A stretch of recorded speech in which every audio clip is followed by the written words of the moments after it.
We want to start off with the fact that the Trump administration, they are allowing a longer detention of immigrant families. Did you hear about that, Esther? Yes, they're going to try and change. Originally, it's about 20 days that they can keep an immigrant family, immigrant children, but they want to hold them indefinitely. Yes.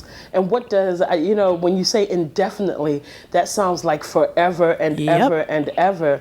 And so, my concern when I saw this report yesterday was, okay, if you're planning on keeping them indefinitely, one, what are you going to do about the circumstances of their conditions in which they are in right now? We know that 3 children last December died from the flu epidemic. And so they had stated during that time, and Esther, I'm sure you're aware of this, that they were not giving them vaccinations because they were there for such a short period of time. But now, as he says, he wants to keep them indefinitely. Are they now going to plan on providing vaccinations that they need and so forth? What do you think? I mean, I highly doubt that because, a judge had to rule for them to give immigrant families and children soap and toothbrushes and toothpaste. So if he doesn't care about their hygiene, I'm almost 1,000% sure he doesn't care about their health. Yeah, you're absolutely right about that. Well, we have a clip on this. Why don't we run this clip and then we'll be back to share some more remarks. The Trump administration has just announced a new rule to increase the amount of time it can hold migrant families, including children, in detention. Right now, migrant children cannot be held in federal custody longer than 20 days in facilities like the one you're seeing here. The administration says the old rule, also known as the Flores Settlement Agreement, forced officials to either release immigrant families altogether or separate them and keep just the adults in detention. Joining us now, CNN national correspondent Alex Marquardt. Alex, that's the administration claim here. What are the facts? Well, Jim, the bottom line here is that this new rule will allow the Trump administration to hold migrant families for much longer, perhaps indefinitely. There are 2 core provisions here: that families are kept together during immigration proceedings, and that the standards of care for children is much higher. The acting Secretary of Homeland Security, Kevin McAleenan, rattled off a long list of improvements on the way that children would be held under this new rule. But, Jim, the fact of the matter is that this administration will now be allowed, if this rule goes into effect, and that's a big if, hold families for a longer period of time.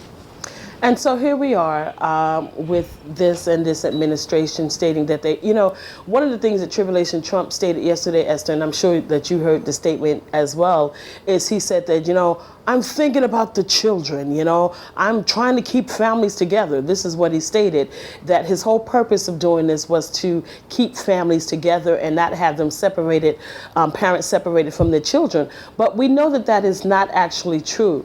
We know the whole purpose of this is so that Tribulation Trump, in his mind, is to try to decrease the amount of immigrants that are coming into the United States. And so this is just another strategy as to limit the amount of immigrants who will come to this country.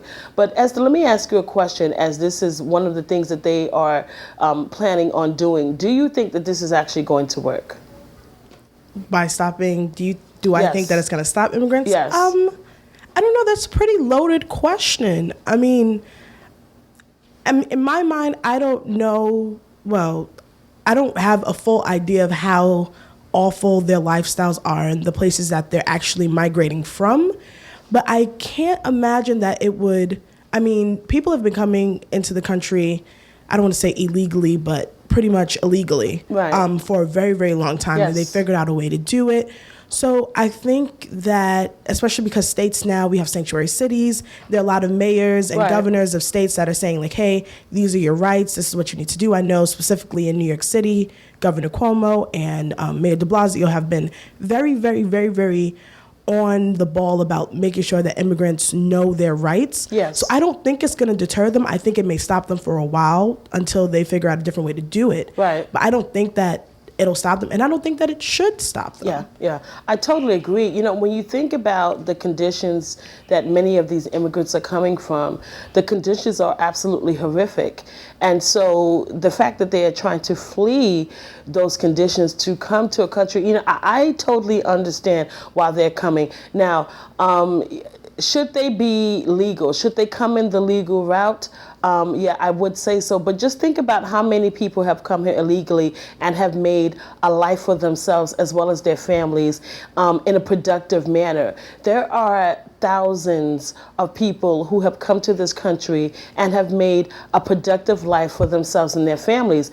And contrary to what Tribulation Trump has said, they're not all of them are rapists and murderers and gangbangers and drug dealers, to be sure.